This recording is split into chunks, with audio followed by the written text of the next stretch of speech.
আপনি বলেছেন যে আমি ষড়যন্ত্রের সাথে লিপ্ত ছিলাম সরকারকে সরানোর জন্য, শেখ হাসিনার সরকারকে সরানোর জন্য আমি নিজেও লিপ্ত ছিলাম।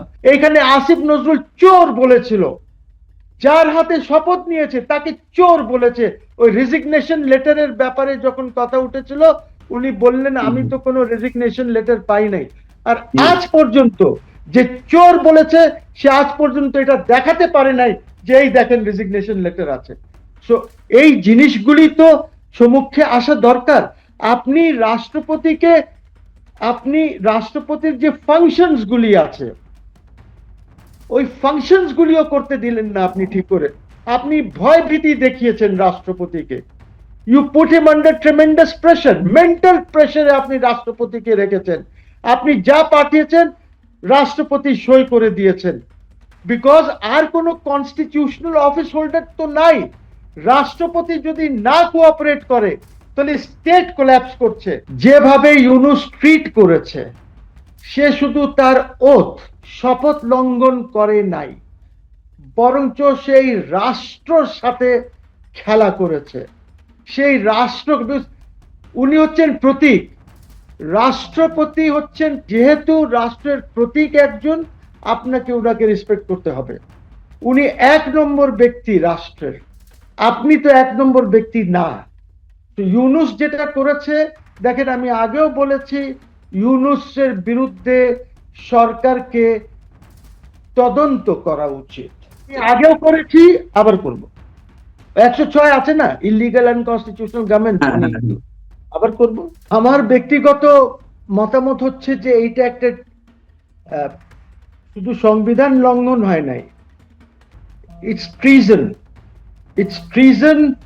আপনি রাষ্ট্রপতিকে দেখা করেন নাই, আপনি আপনার পলিসিস গুলি রাষ্ট্রপতিকে জানান নাই। বিকজ আমাদেরকে খেয়াল রাখতে হবে যে রাষ্ট্রপতি হচ্ছেন একমাত্র ব্যক্তি যিনি কনস্টিটিউশনাল অফিস করছিলেন প্রধানমন্ত্রী যাওয়ার পর, একমাত্র ব্যক্তি যিনি কনস্টিটিউশনাল পজিশনে ছিলেন। উনি একজন নির্বাচিত রাষ্ট্রপতি। আপনি তো 12th পার্লামেন্টকে অবৈধ বলেন নাই তো, উনি তো 12th পার্লামেন্ট দ্বারা নির্বাচিত রাষ্ট্রপতি। আপনি তো ওনার সাথে খেলা করতে পারেন না। সংবিধান স্পষ্টভাবে বলেছে যে যিনি যিনি সরকার প্রধান হবেন তিনি কোন পলিসি নেওয়ার আগে রাষ্ট্রপতির সাথে দেখা করবেন, রাষ্ট্রপতিকে অপহিত করবেন। উনি যখন দেশের বাইরে যাবেন উনি রাষ্ট্রপতির সাথে দেখা করবেন, ওনাকে জানাবেন কেন যাচ্ছেন। উনি যখন ফিরে আসবেন তখন আবার রাষ্ট্রপতির সাথে দেখা করবেন। যেভাবে ইউনূস ট্রিট করেছে, সে শুধু তার ওথ শপথ লঙ্ঘন করে নাই, বরঞ্চ সেই রাষ্ট্রের সাথে খেলা করেছে। সেই রাষ্ট্র, উনি হচ্ছেন প্রতীক, রাষ্ট্রপতি হচ্ছেন প্রতীক। এই রাষ্ট্রপতি কে? রাষ্ট্রপতি যেহেতু রাষ্ট্রের প্রতীক একজন, আপনাকে ওনাকে রেসপেক্ট করতে হবে। উনি এক নম্বর ব্যক্তি রাষ্ট্রের, আপনি তো এক নম্বর ব্যক্তি না। তো ইউনূস যেটা করেছে, দেখেন আমি আগেও বলেছি ইউনূসের বিরুদ্ধে সরকারকে তদন্ত করা উচিত। ইউনূসের বিরুদ্ধে তদন্ত হবে। ইউনূসের যে ক্যাবিনেট ছিল, স্পেশালি লামিয়া মোর্শেদ, রিজওয়ানা, আসিফ, তারপরে লামিয়ার হাজবেন্ড, রিজওয়ানার হাজবেন্ড, তারপরে শফিকুল আলম, এরকম আরো কয়েকজন আছে যাদের বিরুদ্ধে সরকারকে তদন্ত করা উচিত যে এরা রাষ্ট্রের প্রতি কি ক্ষতি করেছেন। রাষ্ট্র তো চারটিখানি খেলা না। এবং আমি আশাবাদী যে যেহেতু আমার প্রধানমন্ত্রী আমাদের তারেক রহমান সাহেব এই দেশের প্রধানমন্ত্রী হয়েছেন, 2/3 মেজরিটি আছে ওনার, উনি এই পদক্ষেপ নেবেন দ্যাট অ্যাটলিস্ট একটা ইনকোয়ারি কমিটি করবেন, যে ইনকোয়ারি কমিটিটা রিপোর্ট দেবে বা একটা কমিশন করবেন, সেটা রিপোর্ট দেবে যে উনি কি অনৈতিক, ইললিগাল আনকনস্টিটিউশনাল কাজ করেছেন, যে সামথিং লাইক ট্রিজন আমি মনে করি। বাট আমার মনে, দিস ইজ মাই ওপিনিয়ন, যেভাবে ট্রিট করেছেন রাষ্ট্রপতিকে। এবং আমি আপনাদেরকে আগেই বলেছি যে কালের কণ্ঠ যেটা আজকে পাবলিশ করেছে, এখন তো এটা রাষ্ট্রপতির মুখ থেকে সবাই জেনেছে যে উনি কি বলতে চেয়েছেন। কিন্তু কথা হচ্ছে যে এই জিনিসগুলি তো আমি বারবার বলেছি, রাষ্ট্রপতির প্রেস উইং সরিয়ে দিয়েছে। আমি বলেছি, অনেক আগেই বলেছি, কি ক্ষমতা বলে সে সরিয়েছে রাষ্ট্রপতির প্রেস উইং। সে তো he is not the prime minister, prime minister না, সে তো প্রাইম মিনিস্টার না। তার কারণ হচ্ছে কেয়ারটেকার গভর্নমেন্টের যে কনস্টিটিউশনাল প্রভিশন ছিল, সেখানে বলা ছিল যে চিফ অ্যাডভাইজার যিনি হবেন, he will be deemed to be the prime minister, যার জন্য prime minister power hand over করত। এইখানে 106, যেটা আমি চ্যালেঞ্জ করেছি এবং আমি এখনো মনে করি যে এটা আনকনস্টিটিউশনাল, ইললিগাল ভাবে ওনাকে ক্ষমতায় বসানো হয়েছে। আমি এই রায়টা এখনো পাই নাই। দেখেন আশ্চর্য ব্যাপার, সব রায়গুলি হয়ে যাচ্ছে, কিন্তু আমার এই রায়টা আমি এখনো পাই নাই। 106 সার্টিফাইড কপির জন্য অ্যাপ্লাই করা আছে, আমাকে রিভিউ করতে হবে এই রায়টা। So I am waiting for the রায়, যে কি লিখছেন, বিকজ ওরা বলেছেন, রিজেক্ট করেছেন, অবজারভেশনের কথা বলেছেন। তো আমি যে কথাটা বলতে চাচ্ছি যে এই দেশে এমন যেন কোনো অন্তর্বর্তীকালীন আর ইললিগাল যেন কোনো না আসে, যেমনটি ছিল আমাদের Yunus illegal, unconstitutional, but now I will go to the extent of saying he is a usurper of power, because উনি বলেছেন যে আমি ষড়যন্ত্রের সাথে লিপ্ত ছিলাম সরকারকে সরানোর জন্য, শেখ হাসিনার সরকারকে সরানোর জন্য আমি নিজেও লিপ্ত ছিলাম। এবং আওয়ামী লীগ, জামাত ইসলামের ব্যারিস্টার মোল্লাও এই কথাটা বলেছেন যে কিভাবে ওনারা ইউনুসের সাথে মিলে কাজ করেছেন। এটা এখন স্পষ্ট। আমিও তো শেখ হাসিনার বিরুদ্ধে, শেখ হাসিনাকে অনেক কথা বলেছি, ফাসিস্ট বলেছি, অথরিটেরিয়ান রিজিম বলেছি, অনেক কিছু বলেছি, আমার তো ভিডিওস আছে এগুলি।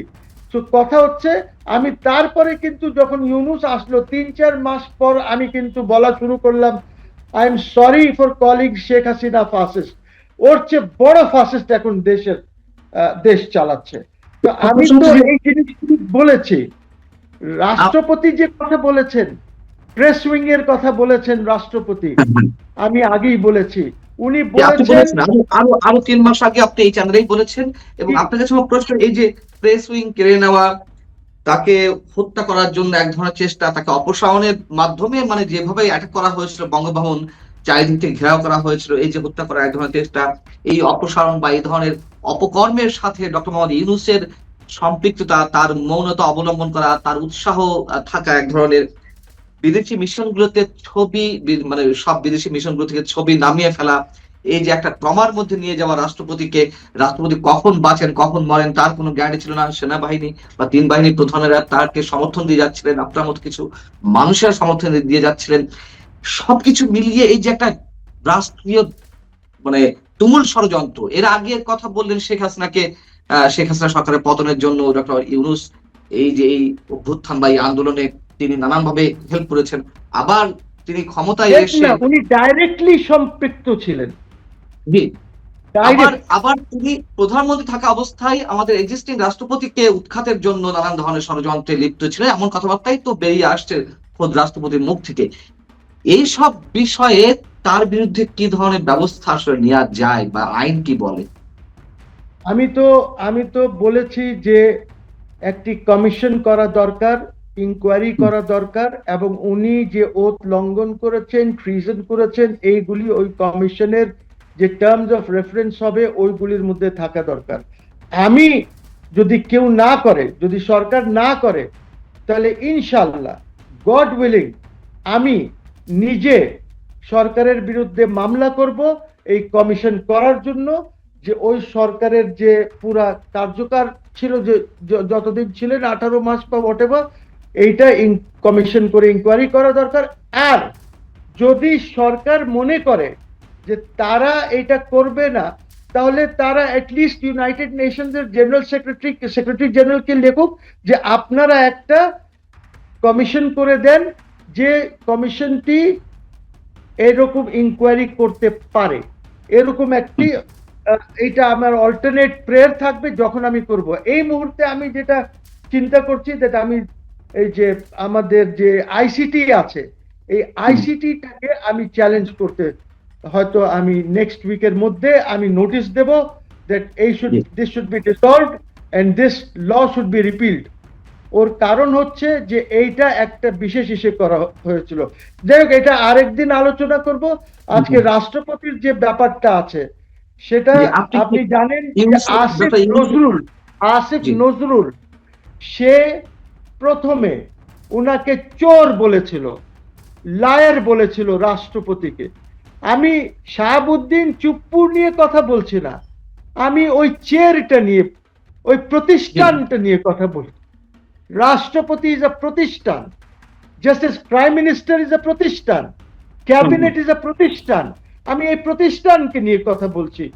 এইখানে আসিফ নজরুল চোর বলেছিল, যার হাতে শপথ নিয়েছে তাকে চোর বলেছে।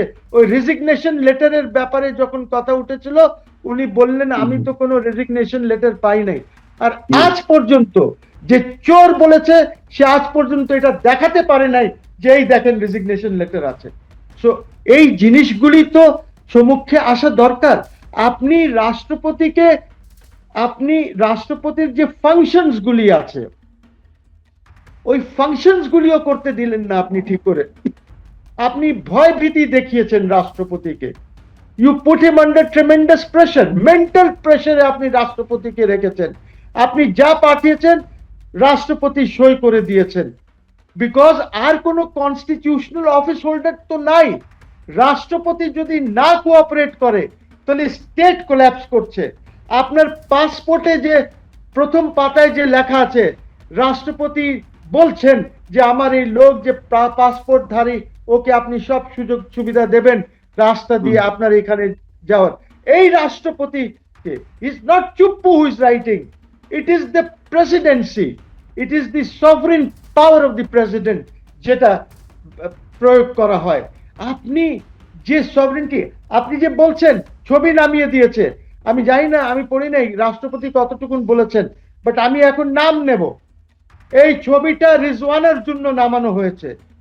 রিজওয়ানা ওয়েন্ট টু ব্রাসেলস, সেখানে সে আমাদের যখন এই ছবিটা দেখলো, সে সেখান থেকে রাত্রে ফোন করে সবাইকে বলল ওনার ছবি নামাতে, এবং একটা নোটিফিকেশন নাই।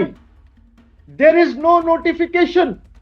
যদি নোটিফিকেশন হতো তাহলে প্রেসকে বলা হতো যে আমরা রাষ্ট্রপতির ছবিগুলি নামাতে বলেছি বিকজ আমরা চাই না কোনো ছবি, বা whatever reason you might have. কিন্তু ওই এক মহিলা, সে মনে করছে যে এর ছবি কেন থাকবে এখানে, আমরা আছি, ওর ছবি, হু ইজ হি? এখানে তো আমার বাপ ইউনুসের ছবি থাকবে। That is the mentality. এবং ওর জন্য সব ফোনে ফরেন অফিস থেকে এদিক থেকে ওদিক থেকে ফোনে সব এমবাসি থেকে ছবি নামানো হয়েছে। আমি জানি না রাষ্ট্রপতি এই জিনিসটা জানেন কিনা বা উনি বলেছেন কিনা। উনি জানেন, বাট নামটা ডিসক্লোজ করেননি। উনি বলছেন আমি নাম নিলাম উপদেষ্টার, যে উপদেষ্টা এই কাজটা করেছে বা করিয়েছে।